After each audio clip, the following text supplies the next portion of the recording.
Right. Good evening, everybody, and welcome to our Monday evening show. It's good to have you all here, and I hope this one finds you well. Don't forget, if you enjoy the content, make sure you like and subscribe and do all the usual stuff to support us on the different platforms, because we're going out on Facebook, YouTube, Getter, Twitter, blah, blah, blah, lots of different channels anyway. So hopefully between them all anyway, you'll see us. And a warm welcome. Thanks, Chris Davis. Carl, all you folks joining, thank you very much for being here. I've got a great guest. He's been on with me before. You'll all recognize him.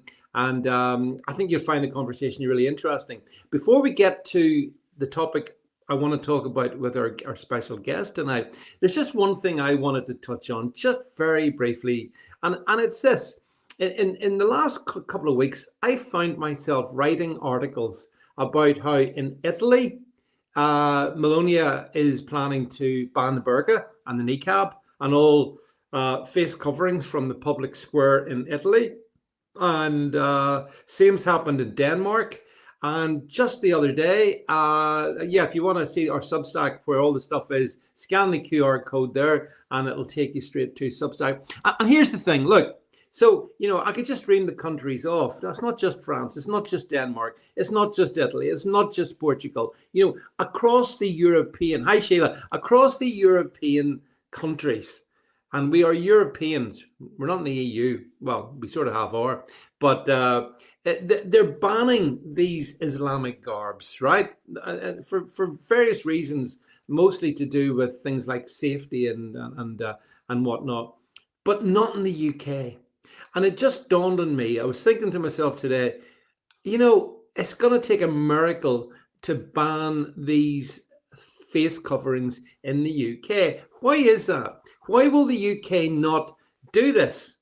I'm going to bring our guest on because I want to talk about this with him as well, because it infuriates me, because the reason I think that we don't want to do it or countenance here is sheer naked cowardice. It's spineless cowardice. That's what it is. We are afraid of that particular demographic, and therefore, because of that, we just can't do anything. Yes, Chris Davies, you're dead right, mate. No chance. Stormer needs the votes. In fact, look, let's bring him in here, because there's lots to chat about here. He's been with me before. Let me introduce the unforgettable Richard Inman. Richard, good evening. David, it's great to be back. It's been too long. I should read your mind. Do you know what? I think we've all been mega busy. There's been loads going on. It's difficult to keep up. It really is difficult to keep up. I mean, since we last kind of did this thing, you were obviously, Richard, very involved in the stewarding of the mega Tommy rally in London there back in September. Time goes by, Richard. September. Well, yeah. So I mean, which was like a momentous event that you were involved in. So I know you've been so busy doing all your different stuff, and I try to pass the idle hour away myself. And as I say, I just find myself, Richard, writing this stuff about, look at the Portuguese have gone and banned it, right? The Italians. Virtually not all European countries, but nearly all European countries have some sort of a ban, Richard, on face coverings, burqas and niqabs. And some of these are fairly liberalish. Denmark is kind of liberalish, but they've still decided no, we have to make a stand here. So, Richard, why? And my view is that there's no way we're going to ban it here in the UK.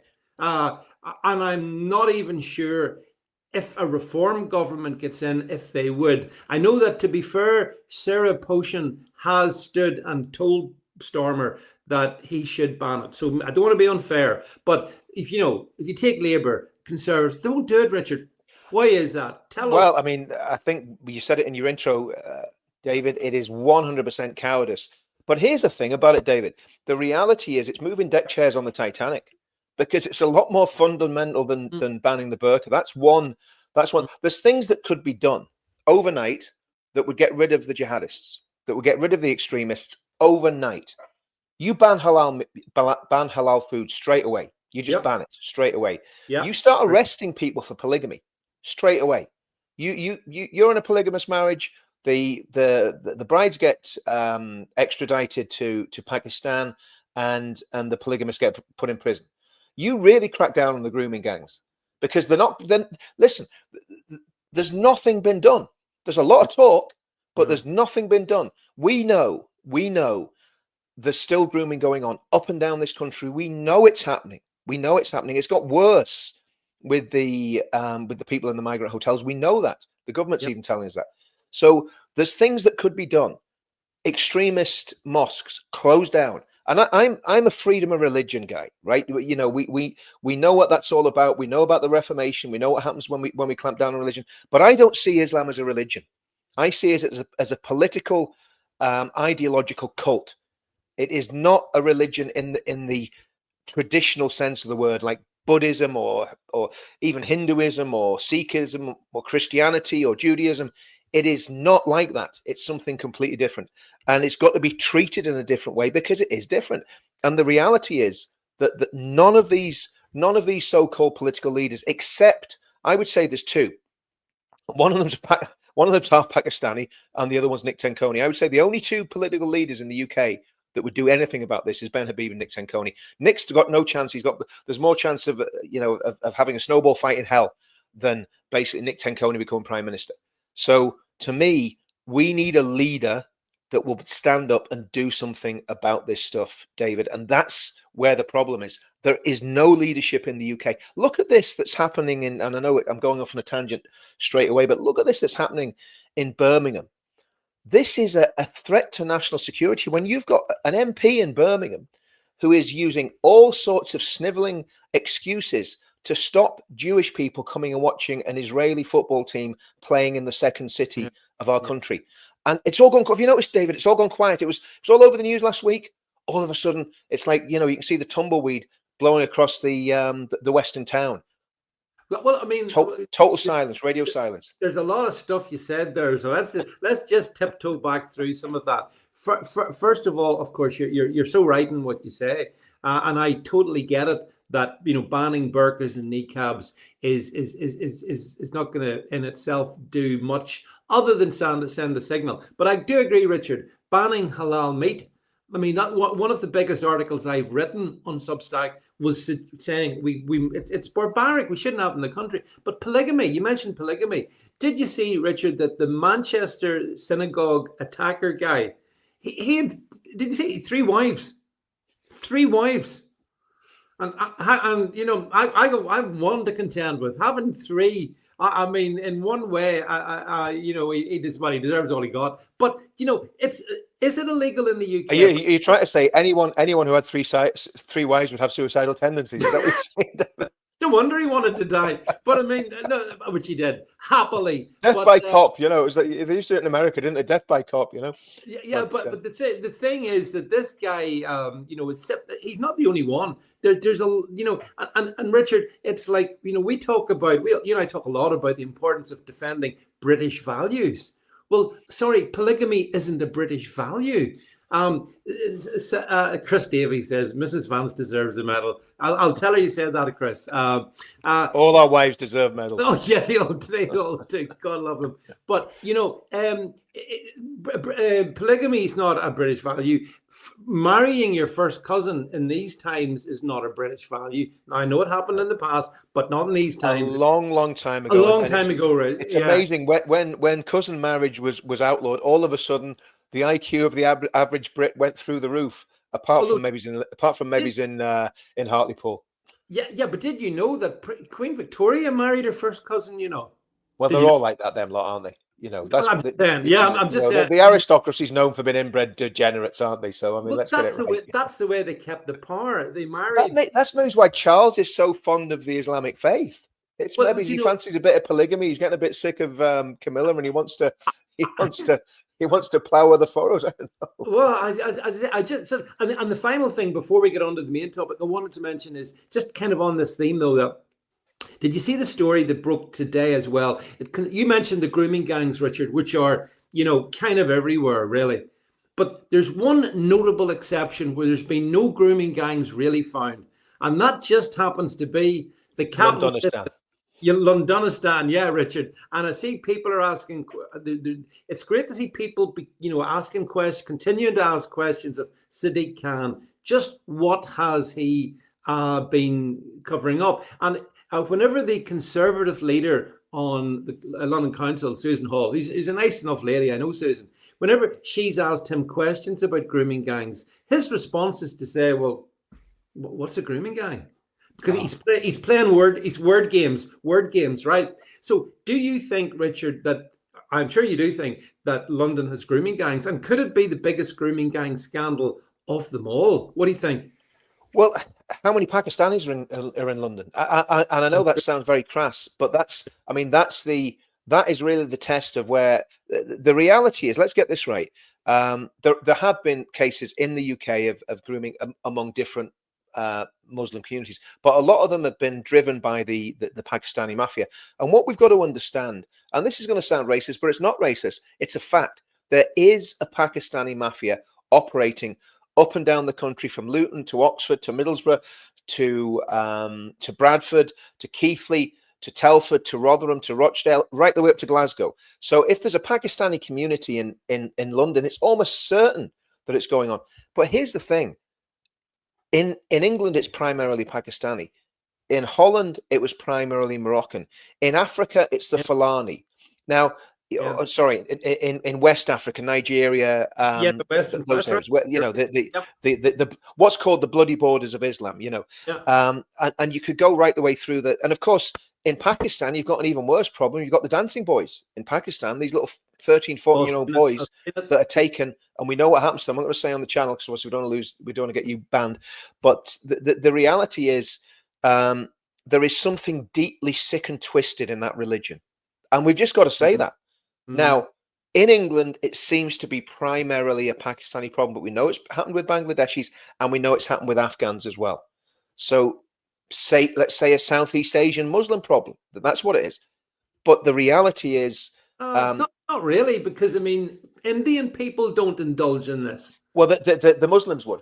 Some of the Muslims would. Oh yeah, well that's true. That's true. Because there's a lot. Actually, in India right now, there's a lot of where there's a Muslim majority in India, because some of the states in India are Muslim majorities. Where there's a Muslim majority states in India, there are Hindu girls, Sikh girls, Christian girls in India that are actually getting groomed right now. It's happening where girls are getting taken off, and it's happening in Egypt with the Copts. So the Copts in Egypt, the Christian Copts, are getting taken by Muslim men, groomed, not even groomed, just taken, and I'm not going to say the word on the channel because obviously YouTube's a bit sensitive about the word, but we all know what I'm talking about. So this is happening right the way throughout the Muslim world, and it's happening for specific reasons, and it's because of the Prophet of Islam marrying a 6-year-old and consummating the marriage when she was 9. The idea of war booty, where women from different religious backgrounds can be taken as sex slaves, and so on and so on and so forth. So this is endemic in Islam, and but so it must be happening in London. It's happening in London. But and the final thing to be said on this, and then we're going to move on, is that you mentioned women there. Like, women and girls are most often the victims of this depravity, and we see this, and we've seen it, and you and I have talked to. I mean, we've been involved in this issue for good few years now, so we know pretty much a lot about it. But the thing that still bothers me is that when you read about the absolute horrors that are visited upon these young, usually teenage girls in particular, by these gangs, these rape gangs, and then there's a silence that comes from a big chunk of the feministas. They've nothing to say on it. Loads of them they're very quick to and like, they're betraying their own sex, their own gender, their own people. I mean, I find it horrific. What do you think about that betrayal? Cowards, absolute cowards. It's disgusting. The feminazis are absolutely disgusting. They'll, and quite rightly, they'll go on about Me Too and this, that, and the other. Anyone that is treating women in that way absolutely needs to be condemned, whatever race or religious background they're from. But because it's coming from an ethnic minority that is perceived to be on the hierarchy of the grievance hierarchy is right at the, up at the top of the grievance hierarchy. They won't say a word about it because it doesn't fit their narrative, and it's absolutely disgusting cowardice. What they'll say when we talk about grooming, guys, oh, but most of the sexual assaults that happen in the UK are done by white men. Well, yeah, that's because most of the men in the UK are still at the minute white men. I'm not even sure if that's true anymore. But the reality is that what we're talking at is a very, very specific sexual offense, and it's family-based, group-based, generational grooming, because you can have fathers, sons, and even grandfathers involved in these cases, right? And it is organized crime as well. These gangs are not just doing grooming. They're doing drugs. They're doing people trafficking. They're doing money laundering. They are a mafia. And that's when we made those films in Telford. What we uncovered was a mafia, and I'm going to talk about. I've got to dive onto Paul Thorpe's about between 9 and 1/2 We're going to talk about this with Paul as well, because he's talking about the same issue. This whole issue of grooming is the biggest scandal in British history, British legal history, without a shadow of a doubt. There's no doubt about it. Now, the other thing is this, David. We're talking about women.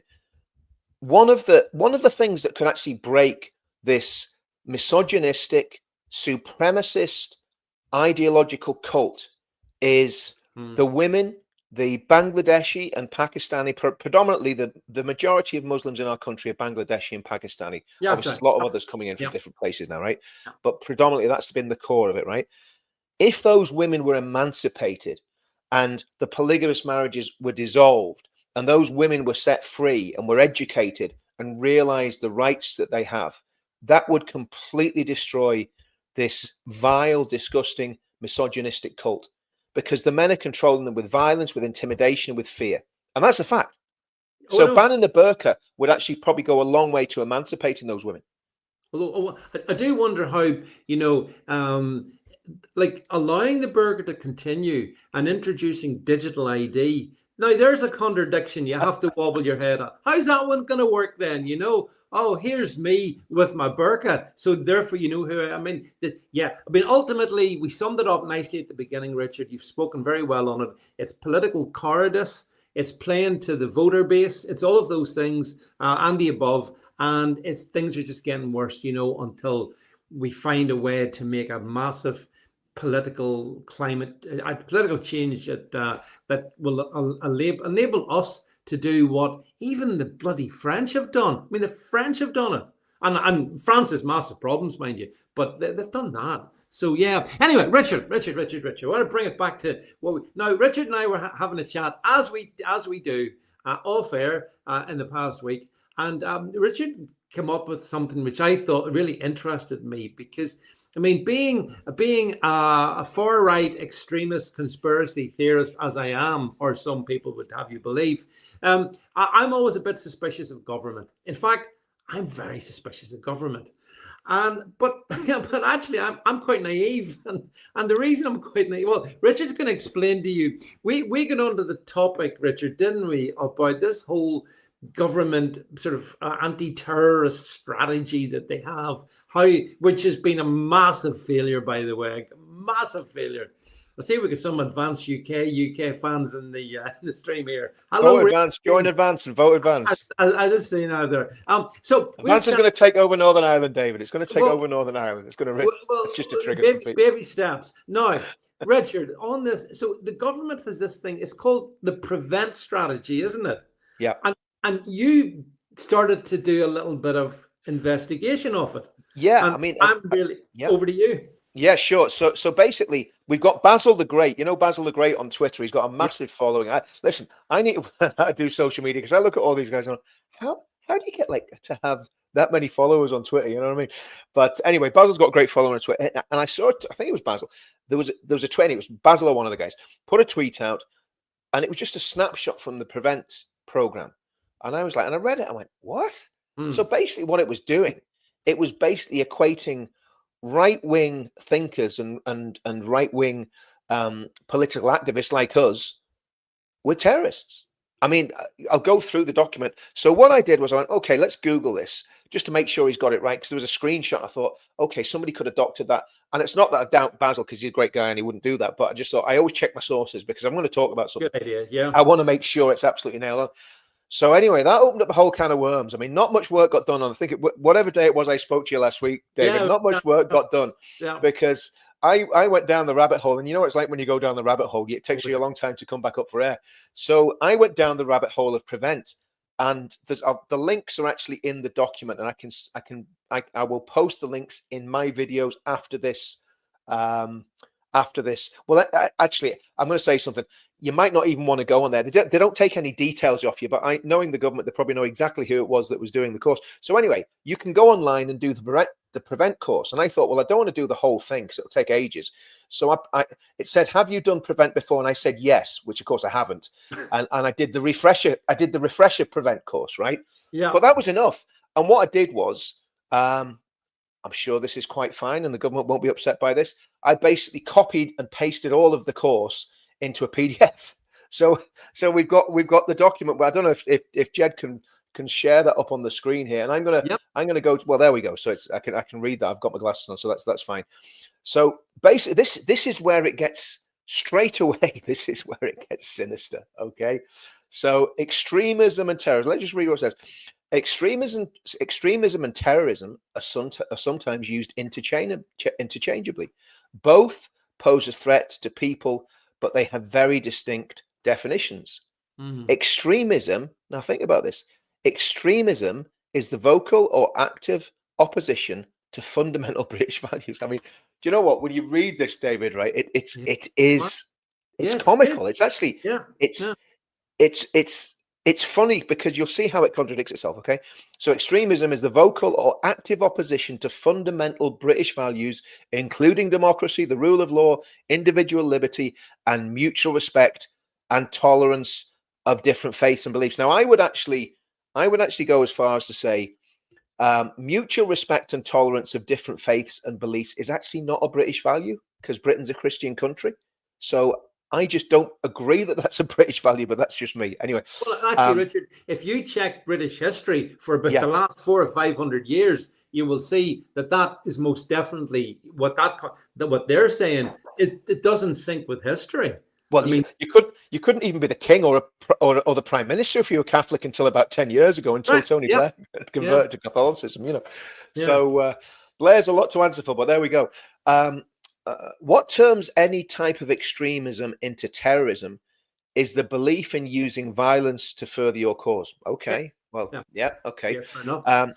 Terrorism is an action or threat designed to influence the government or intimidate the public. Its purpose is to advance a political, religious, or ideological cause. Now, I want to think about it. I don't want to get too anal on this, but I want us to think about what all these definitions are saying. So terrorism is an action or threat. A threat? Is a threat really terrorism, David? I would have thought it was an act. A terrorism is an...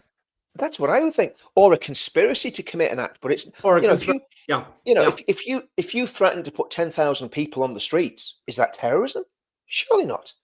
So because that could influence government or intimidate the public. So what they're doing is they're broadening the definition of terrorism. And again, that in itself, I think, is very sinister.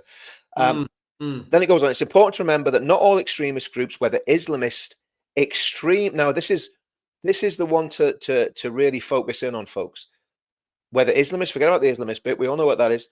Extreme right wing or other will commit terrorist or violent acts. However, some groups pose particular threats, both online and offline. If we can have the next slide there, Jed, let's have a look. Is that we got it? Yeah. Okay. Here we go. So now, David, I'm going to ask you a question before we look at this document. Yeah. What do we know from what the government tell us, from what MI5 have told us? MI5 have told us, the police have told us, the government keeps telling us.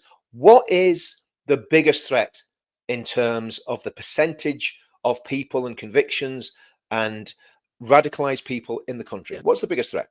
It's obviously Islam, Richard. It's Islam. Okay. Now, I don't know whether the guy making this document was a little bit dyslexic. Nothing wrong with dyslexia. I'm dyslexic, but he seemed to get it wrong way around. So the first terrorist ideology that's named in the document is extreme right wing. Now, listen to this. This is really, really important. We define extreme right-wing terrorism. Now, listen to this. As the active, okay, yes, terrorist activity is bad. We totally get that. And we condemn that totally. The active or vocal support of ideologies that advocate discrimination. Okay. So advocating for discrimination is wrong, but is it terrorism? I see. I would even be more fundamental than that. I think that advocating discrimination can be a good thing. Well, that's right. Yes, absolutely. If we discriminate against the practices we were talking about 5 minutes ago, absolutely, absolutely. If I'd want to discriminate against people carrying out female genital mutilation, I think that's a good thing. Discriminating against hate. This is quite a basic point that you totally get, Richard. And any Christian should get this. We are instructed as Christians, we shouldn't be tolerant of evil. So don't give a damn what a government document's telling me. I will oppose evil and discriminate evil. So sorry, just on that one. No, absolutely right, David. That's absolutely right, and I completely agree on that. So basically, if you're advocating for discrimination against evil, like we're saying, because we believe that Islamism, in other words, this extreme Islamic ideology, is dangerous, is damaging to British culture, is damaging to the body politic, and according to this document, that makes us terrorists. And that's why this is so chilling. Okay, that advocate discrimination or violence against minority groups. Now, I absolutely, like you, David, I would 100% discriminate against jihadists. I think jihadists should be discriminated against. I think they should have their freedoms taken off them, and they should be put in prison before they kill people. I think that's fair. Or deported. Deported or put in prison. If they've been here, if the families have been here since 1950, well, then maybe we can't deport them. I don't know, but I mean, they certainly need to come under some legal sanction. So, does that mean the government are now terrorists? I mean, this is the double speak. This is the Orwellian double speak that this nonsense is made up of. And then it goes on to this, and this is where I think it's very, very chilling. The three most common subcategories of extreme right-wing terrorist ideologies and their narratives are is white supremacism at the top of the list there? No. What about ethno-nationalism? We don't really like ethno-nationalism either. I don't think that's a really good idea. Is that top of the list? No. Cultural nationalism. Yeah, that's a killer.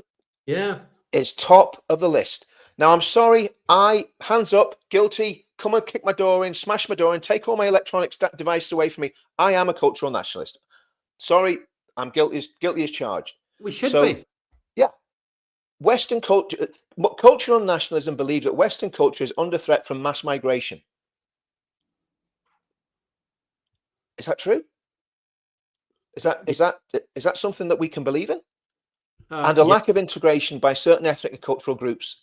So if we believe what Douglas Murray believes, what all the great thinkers on the right believe, then according to this, we're terrorists. That's it. Because that's the link, Richard. Yeah. If you basically support British values and think they are superior to other values, you're a terrorist.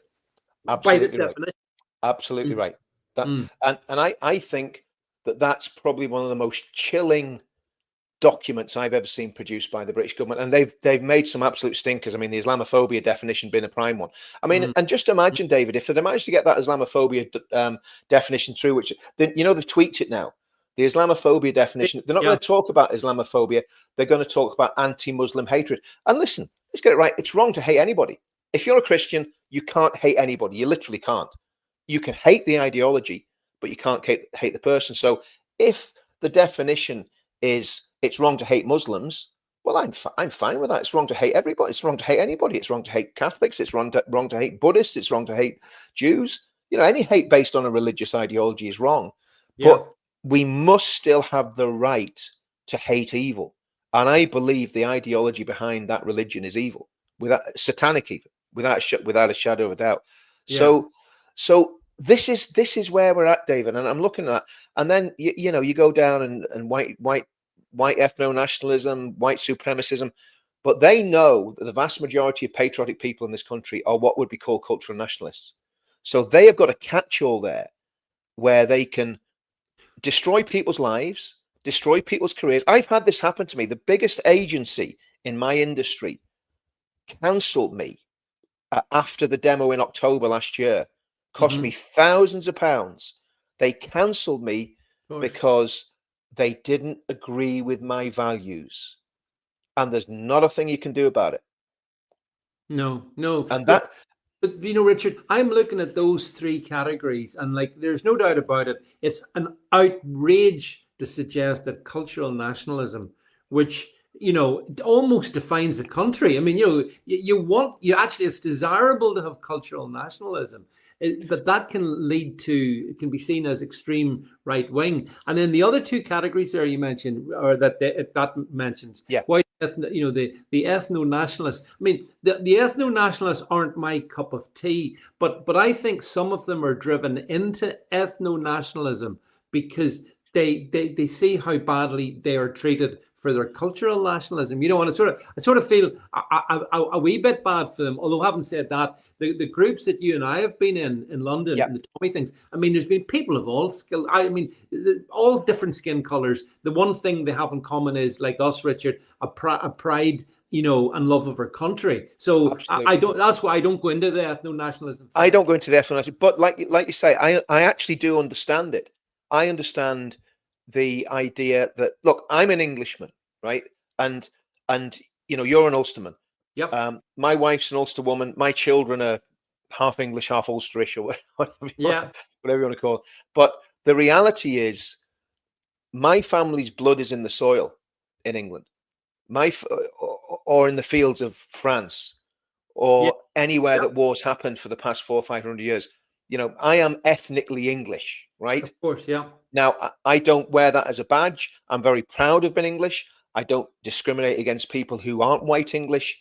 But at the same time, your ethnicity does have to count for something. Because if you're a West Indian of West Indian heritage, and I got loads of friends of West Indian heritage, right?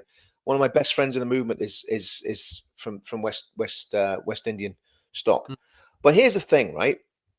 You're allowed to be proud of that. You're allowed to be proud of your Afro-Caribbean heritage, right? That that maybe your family suffered slavery and all the rest of it, and you've come from that stock and you came to rebuild Britain after the Second World War. Great. You can be proud of that. But as Englishmen and Ulstermen, and I think this is where I don't want to go down the sectarian road, but it is actually quite valid. The loyalists and unionists in Northern Ireland, you've seen all this nonsense that's going on about the United Ireland. I don't want to go down that rabbit hole, but but the reality is, since the Troubles, the back end of the Troubles, loyalists and unionists were made to feel like it was all their fault. And there was a massive PR campaign, the BBC, Belfast Telegraph, Irish News, all the great and the good commentators pitched this, that it was basically an Ulsterman's fault that the Troubles happened, right? It was all our fault, bigotry, gerrymandering, blah blah blah, all the usual nonsense, right? And that it gave an excuse for the mass murder of people carried out by the IRA. And it's exactly the same as what's happened with the English. The English have been made to feel that they are guilty of everything. Now, this doesn't happen to the Scottish. The Scottish are not made to feel guilty. No. The Welsh, not really. The Irish, definitely not. But the Ulsterman and the Englishman is made to feel everything is our fault. And I think that's reprehensible. And it is a form of racism, and it's a form of bigotry. And it's a form of racism and bigotry. Well, I suppose you call it bigotry more than racism. The white middle class in England are more bigoted against the white English working class than anybody else. That's a good point. The great chattering. And that's what gives them the temerity to produce documents like this, and to expect us to, what they're doing, what the government's doing there is declaring war on the British working class in that document.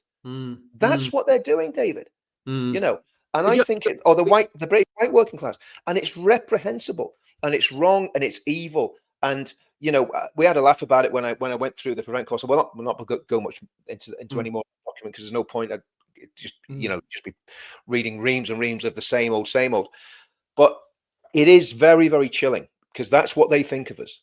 And You see, yeah, Richard, one of the things that my producer, who we've spoken to off air, Jed, and we often talk about is the fact that he's English and his yeah, roots go back, not just 50, 100, it goes back hundreds and hundreds and hundreds of a years. thousand. My family, Yeah, 1,000 years at least. 1,000 years. Yes, exactly. And I know my own roots because I've traced them Yeah, back certainly to the 1600s. So I know, and they're in the soil of the country I live in. So, yeah, so this is why, I do welcome people from ethnicities who come here and integrate and support. yeah. I've even today on Diwali, happy Diwali to all my legions of Indian fans. I appreciate them so Yeah. much.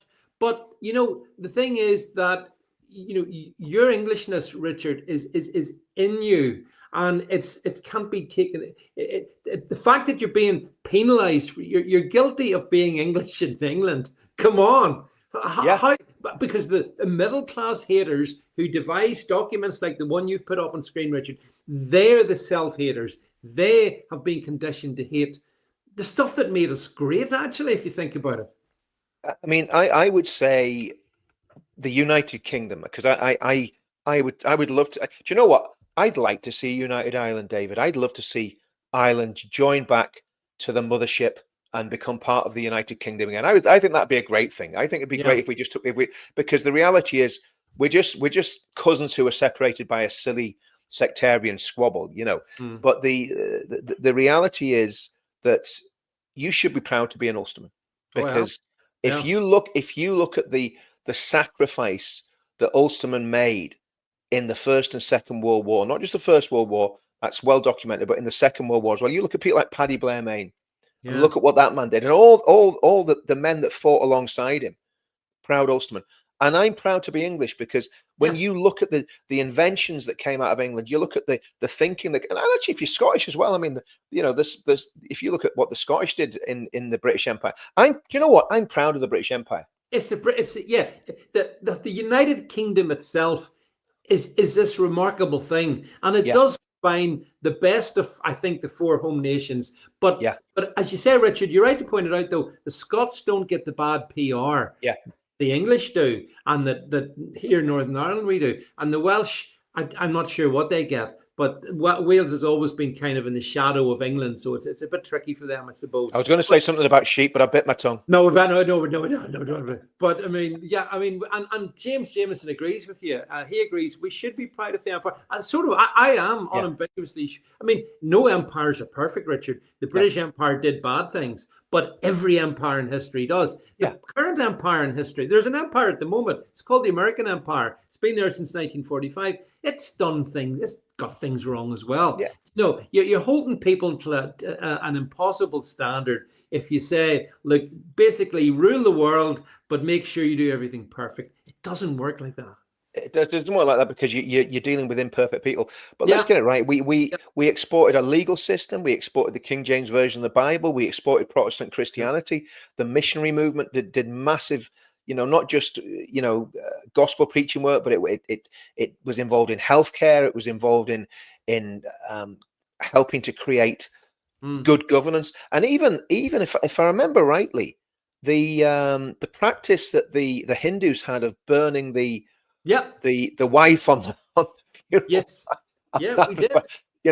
I mean, imagine you were a poor woman that was in a bad marriage to some Hindu geezer. He croaks it, and then you end up getting thrown in the bonfire with him. I mean, we stopped the transatlantic slave trade. Exactly, and it was Christians that did that. It was William Carey in India, who was the first missionary to India, the first Protestant missionary to India that got that banned. He lobbied. I can't remember the name of the guy, but there was a British general, I think, ended up banning it.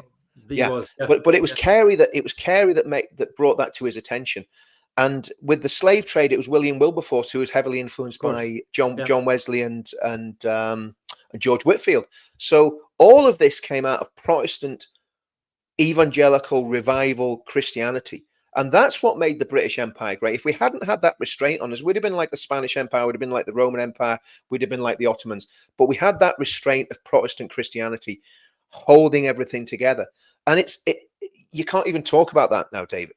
No. I see a comment here. Someone says, I go to a little bar in Belfast, and the walls of the 36th Division, or the men are all on it. My great grandfather Vance died on the 1st of July 1916, along with, so he was 31-year-old then. So, Richard, as you say, and it's a very profound point, these things are in you. Like you cut us open, and that's what's in here. But it's a unified thing. My great grandfather gave his life for the for this UK, and similarly with so generations of English, Scottish, and Welshmen. But that's why I do struggle then when I see people coming here in the last 40, probably the last 40, 50 years, and declaring that, well, they're as English as the rest of us, or British, but they're not. It's true, they're not. No. I mean, and well, they could say that they're as British as the rest of us if they identify with the empire. Yeah, say they're as British. Fair. That's fair. And here's where I've got to. I would be slightly different on this one. I would say if we've got a Paul Ince or a Saul Campbell or Theo Walcott, those people are not genetically English, but my goodness, they were very valuable members of the English team, and it's the same now when you look at the England team now. Yeah. And if those men will pull on an England shirt and say I'm English, now here's the thing: if they're just doing that for selfish reasons, then it's wrong. But if they're doing that because they love the country and they were born in the country, then I would say yes, they're English, but they're not genetically English. There's a difference, isn't there? So are you saying, I'll throw this curveball at you. Yeah. So are you suggesting to me that if you're born in a stable, you must be a horse, or are you telling me if you're born in a stable, you could be a horse? Well, you could be a horse if you're playing for the England team. Yeah, and I agree, because I've watched those games with those guys, Richard, belting out the national anthem and the pride and the badge, and I've seen all that. Which is this is where I think you and I deviate from the ethno. We'll exactly. flagged off for saying this, but I don't care. I mean, what I think my point is that there's if you're born in England, then you might not be genetically Anglo-Saxon or whatever we are. We're not all obviously Anglo-Saxon. We've got loads of Norman blooders and all sorts of, but we're pretty much a settled race. The British are the British, including the Irish, the Scottish, and the Welsh. We're pretty much settled, right? We're all Celtic, Norman, Viking, Anglo-Saxon. That's kind of the gene pool, right? It wasn't until so from that point of view, that's settled. And I think what I'm trying to say is, and again, you've got, I suppose I'm thinking this through as I'm going on the hoof, but the reality is genetically and historically, I am English, and my ancestors' blood is in the soil, right? And your ancestors' blood in the soil of also, I say that they could have died in France or whatever in the First, Second World War. Yeah. My wife's grandfather was a prisoner of war in the Second World War. The family going back signed the Solemn League and Covenant in whenever that was, 1912, I think it was, wasn't it? So my wife's proud Ulster through and through. I'm proud English through and through. But when someone's born in the country and they're willing to be an Englishman and play the part, then I'm happy with that. But what I'm not happy with is someone like Shabama Mahmood claiming that she's English when her affiliation is clearly by her actions with the Ummah, with the Muslim Islamic State, when she's lobbying against for Palestine by blockading Sainsbury's. As far as I'm concerned, she's forfeited any right she's got to ever call herself English or even identify as British. Well, these are all the people from the ancestral tribal lands of Pakistan. Exactly. And they come here, second generation. And the really bad thing is that their integration at best is totally superficial. And then once you go below the surface, you see this. So I agree with you. When people like, what's her name, the Zara Sultana. Dreadful. I mean, she's another one who disgusting. You can almost guarantee within a couple of 100 miles where their tribal heartlands are. There's a particular area that they tend to come from, and that's a problem. Because it's a problem, Richard, because they're asserting themselves, and no one calls them terrorists, but you assert your Britishness, your cultural Britishness, as per what you've shown earlier. And well, you could be. That's extremist ideology. Yeah. Well, Not. and the other thing is, David, on the point of the why I'm against ethno nationalism, when I look at some of the people that come to our rallies, think about Wendell, Yeah, who's Wendell, been doing yeah. it. When I served in the military, my regiment was from West Yorkshire. There was lads that were West Indian. One of my best mates was from Somalia, and I never even thought about him being a Yeah. Muslim because he wasn't a Muslim. He was like one of the lads. I mean, he was just a Mm. lad. Do you know what I mean? He went out, we'd all Mm. go out and beer partying together and all the rest of it. Great soldier. So when I look at, I totally agree with that, Bess, 100%. They Yeah. should not. They should. And this is where it comes down to ideology. And if you look at most West Indian people, they're exactly like us, David. Do you know what I mean? They're exactly the same as us.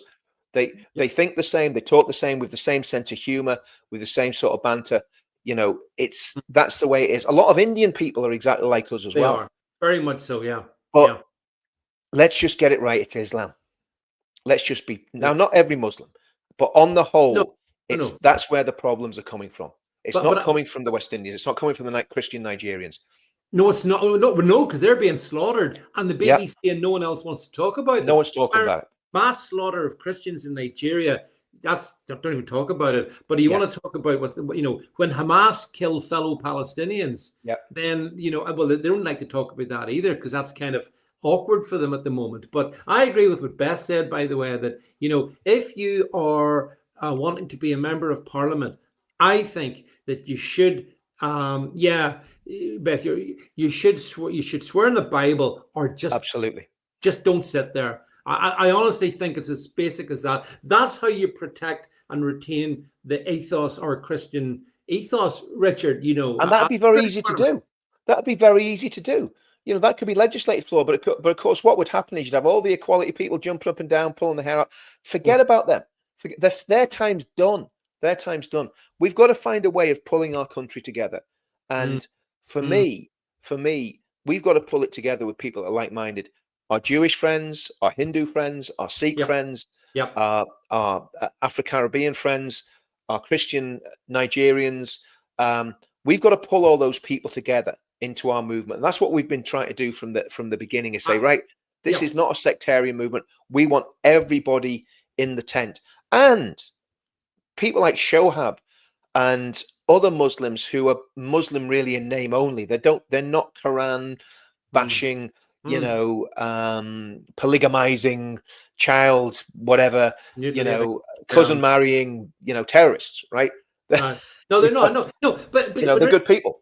But I talk to, as I say, I mean, I've quite a few Indian friends here in the UK. And the one thing they've been saying to me for years now, this is not just today or yesterday, they've said to me, David, because we see what happens out in India, especially in Kashmir, where there's a significant Pakistani community. And they said, why is Britain allowing this in Britain? And they kind of feel very worried and stressed. And I've written about this out for Indian publications.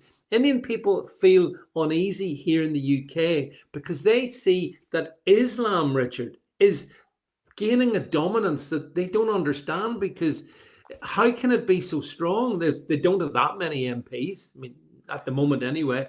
How can it have this grip basically on us, is what I'm saying. Well, that's what they say to me. Now, here's what I think. Nigel Farage and Tommy have both alluded to this, right? When Farage did his infamous interview, I think it was the one with Winston Marshall, where he said, we can't beat them. We can't beat them. Yeah, the one earlier, right? Yeah. He said, we can't beat them. Where did he get that from? And then Tommy said something when he was on the Dan Wootton, and then he repeated it when he was on the interview with that Jewish guy called Jonathan something, or I can't pronounce his surname, but the really good interview he did with a Jewish guy from The Spectator. And he said this twice now. He said,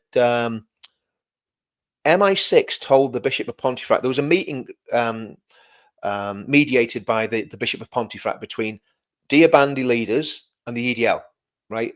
Must have been 2010, 2012, somewhere around there, right? Yeah. So Tommy goes to this meeting, right? And the Bishop of Pontefract told Tommy the MI6, and I'm not sure whether he got it right, whether it's MI6 or MI5, but one of the security, well, it could be MI6. They're dodgy, you know. Yeah. So I mean, look what they did in Northern Ireland, you know, with all their little sneaky deals with Martin McGuinness. Yeah. But so Tommy said MI6 had told this bishop that the future of the UK is Dear Bandy. Now, just for the viewers, let me explain what the Dear Bandy are. And the Dear Bandy make up 42% of Muslims in the UK. The Dear Bandy, same sentence, say Taliban, and you've got what the Dear Bandi are. The foot soldiers of the Taliban were radicalized in Dear Bandi madrasas in northern Pakistan and then sent across the border as cannon fodder to fight the Russians, the Americans, and anyone that was against Taliban rule. So it's an extremely radical conservative form of Islam, and it makes up 42% of the mosques in the UK. Another 10%, 9-10% are Salafi. Salafi is Qatar, ISIS, Al-Qaeda, right? Yeah. So we've got over 50%, 55% now of the mosques in the UK are extremist. Newtonards, the mosque in Newtonards, Dear Bandy. The mosque in Belfast, well, again, they play the cards very close to the chest, but, you know, I've heard a lot of stuff coming out of that mosque that would be extremely worrying, including the guy that said ISIS, Mosul was the most peaceful city in the world when ISIS were controlling it. Well, it was peaceful because it killed everybody that were their enemies. So the point is that I think the government's terrified of Islam. They know that if they crack down, and that's why I think this ban will stay. I think this ban will hold. Right? I don't think the government's going to overrule this ban. They say it's independence of the policing board. That's why all this fuss has been made over this minor aggro that happened in Tel Aviv. The Birmingham ban. You think it's going to? Yeah. Do you? I think they'll hold it. I think the ban will stay. I think they will keep that ban, and it'll be a shameful day for the UK. I hope to goodness that I'm wrong, but I think that. I think the Muslim communities all over the country will explode if that goes ahead, and police officers are brought in and they're cracking Pakistani skulls in Birmingham. The whole of the country will go up, and I think the state knows that. So I think what we've got to do, we've got to go there in numbers ourselves and have a peaceful protest outside the stadium, standing in solidarity with our Jewish friends and neighbours. Well, I saw Tommy on his current grand tour of Israel with his Maccabee he got their shirt on, didn't he? But having said that, you know, I mean, it's absolutely disgraceful. The decision was made, obviously, in the first place. Horrible decision. Did you see the media's been playing up the fact that at the weekend? That's what I was saying. Did you see the weekend? The Maccabee Tel Aviv. There was a football game, and there was a bit of hooliganism. Yeah. And that proves that they shouldn't let them into the UK, apparently. Did you see? What do you think of that? It's disgusting. It's absolutely disgusting. And of course, Ayub Khan, is that how you pronounce his name?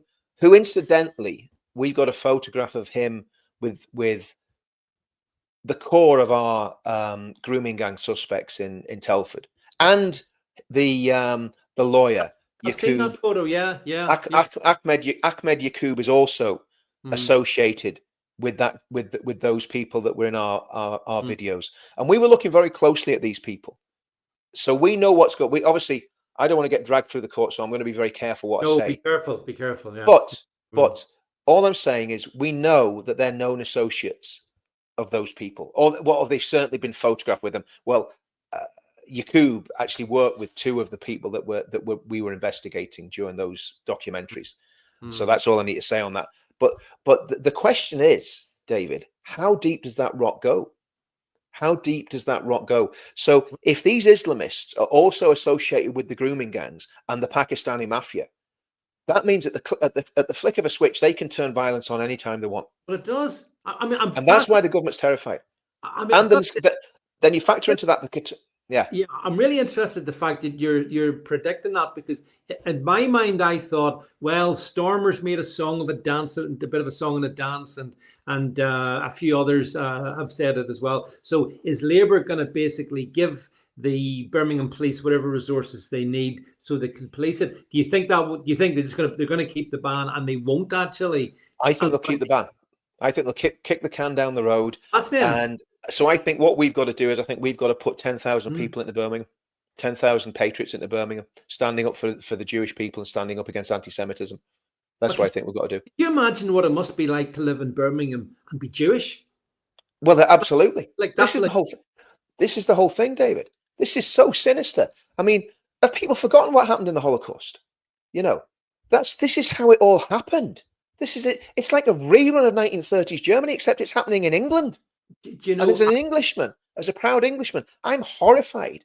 And I want these Islamists arrested and deported. I want all of these jihadi lawyers arrested and I want them all gone. I don't want them in my country anymore Well, because the I'm thing sick is, of them. if we don't deal with it, I saw a very trusted Jewish friend of mine yesterday, I think it was, or today, saying that just about every other Jewish They're person they going. know in the UK is currently thinking about, do we leave? Yeah. We probably need to go out.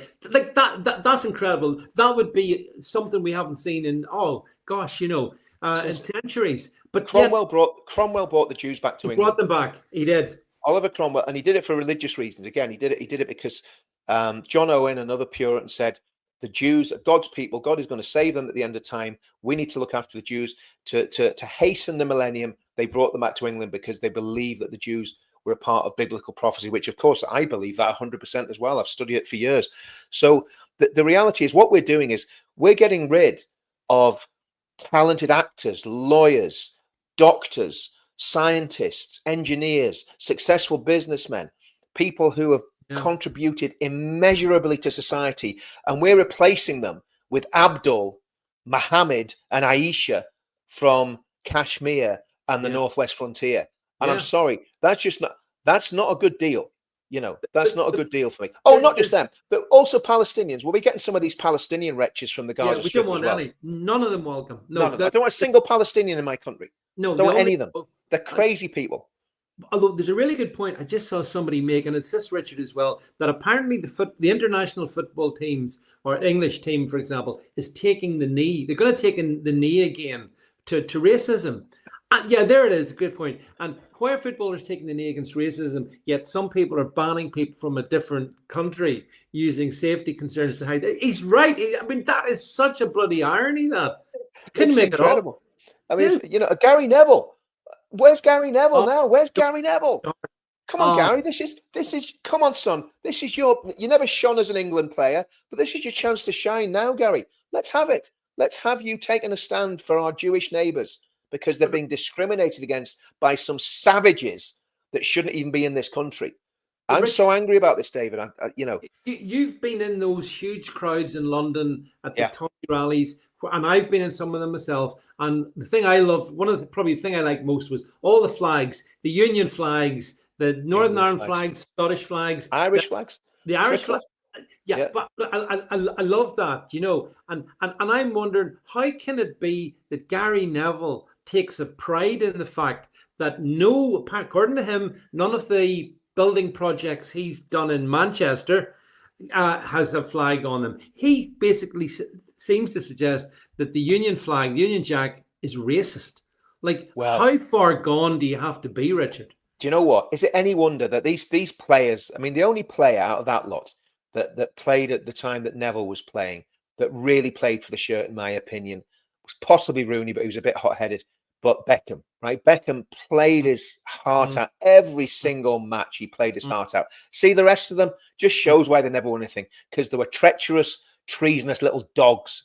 And that's all they were. They were more interested in club than country. So Gary Neville can sling his hook as far as I can say. He can clear off when we deport all the rest of them. I mean, what is it with people being called Gary in footballers? Because I thought Gary Lineker was the worst. I mean, he said over the years, he and I have a ding-dongs on social media. So I thought Gary Lineker was the worst. But then comes along this absolute clown.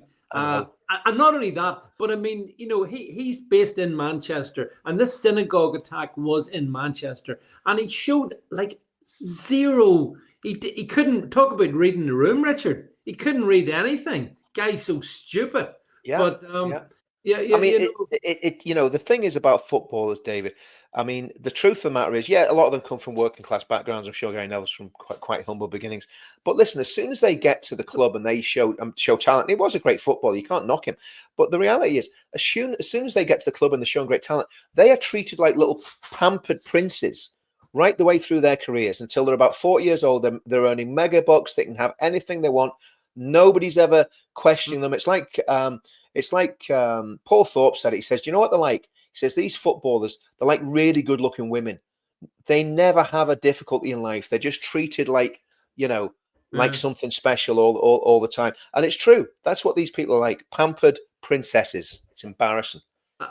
Just a final comment I want to read about. It's a good one. I saw who is it there? Yeah, someone called Grace says builders working on his sites in Manchester said that Kane, you couldn't make it up. I'm honest to God, you couldn't make this stuff up. They had flags from several different countries. It was the only the yeah, good Lord.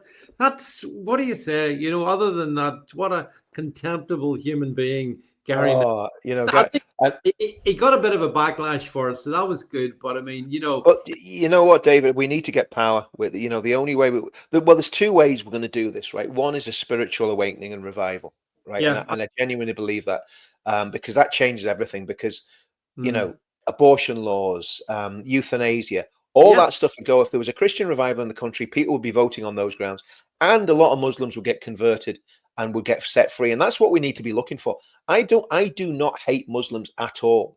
I no, feel really, especially the women, I feel really sorry for them, because I don't know if you remember Mufassal Islam. Oh man, yeah, he was, yeah. Remember, I did a lot of videos with Mufassal, and he had a big network of ex-Muslims. And crazily enough, he went back to Islam. I couldn't believe it, but he was under a lot of pressure. But the reality is, he had a lot of Muslim women that were coming out and telling their stories of what happened to them in the mosque, what happened to them in yeah, the family home, yeah, and it was from them being wee kids. They were abused and mm, all sorts of dreadful things done to them and treated just like second class citizens right the way through. And I think that's the key. If we see a genuine Christian revival, a lot of these Christian women get set free, Muslim women get set free and become Christians, that would make a massive difference. Because otherwise, I can't see anything but conflict. I cannot see anything ahead of us but conflict. Because even if we get a right wing government that decides to start deporting people, do you think they're going to go quietly? Do hmm you think they're just going to go, okay, yeah, that's fine? There's going to be mayhem. It's going to be what's happening in America with Trump, except 100 times worse.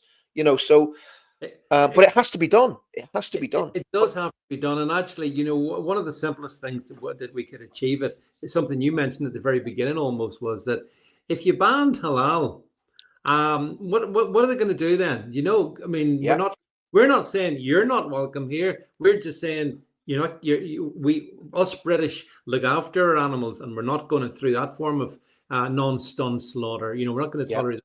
So there's different ways to skin the cat, but There's more than the yeah. point about it is the cat has got to 9 o'clock, and I know you've got to get. In fact, we're past 9 o'clock. You've got to go over. You want over to join with Paul. So, Joining Paul. Richard, Yeah. so listen. Fascinating, Richard. I mean, this whole conversation we've had tonight really highlighting that the government itself, through elements within the Prevent program, does seem to be demonizing just proud, patriotic British people. The millions that you were with there last month in London, and Probably 70% of the population are now considered to be terrorists. yeah, yeah. And actually, it seems to me that the real enablers are the people in the government, in the civil service, in Whitehall, writing They all this. have to go. They all They have to go. go root and Root and branch branch. from is the And only way we do it. and that's Yeah, where we do need a political. We need a spiritual answer and we need a political answer. we do. Because We do. what the spiritual answer will do, and I suppose close on a positive note, the spiritual answer will basically check any extremism on our side, because it's very easy when you see horrendous things happening to react, as happened in Northern Ireland. Violence begets a violent reaction. Yeah, We it don't does. want that. We want a peaceful. We want all this to be done as peacefully as possible. There will be difficulties without a shadow of a doubt, but so we need a spiritual answer, which will hopefully energize people to go, okay, Christianity is the way to go. A Christian government, a government with Christian ethics is what we need. and then you have to find out how to get to that destination. And I think that's what I'm hoping for, David, because otherwise the what could happen is just make Northern Ireland look like a tea party. I take, and again, to finish on a positive note, and I endorse all of that. I think if I look across the water, the Atlantic to the States, and I see the kind of ethos that's come in with this Trump regime, sort of this 2.0. It does. I mean, and there is a kind of Christian revival. There's more young people going to churches. After the killing of the public execution of Charlie Kirk, that's just strengthened faith. So in faith, as you know, Richard, everything's possible. So that's why it's not we're not preaching a gospel of despair, but we're just, but we are pointing out, and we're right to point out, and you've done a great job tonight, that we have to shine a light on some of the things that are going on that are only going to make things more dark, and we have to stop that. Right, Richard. Brilliant.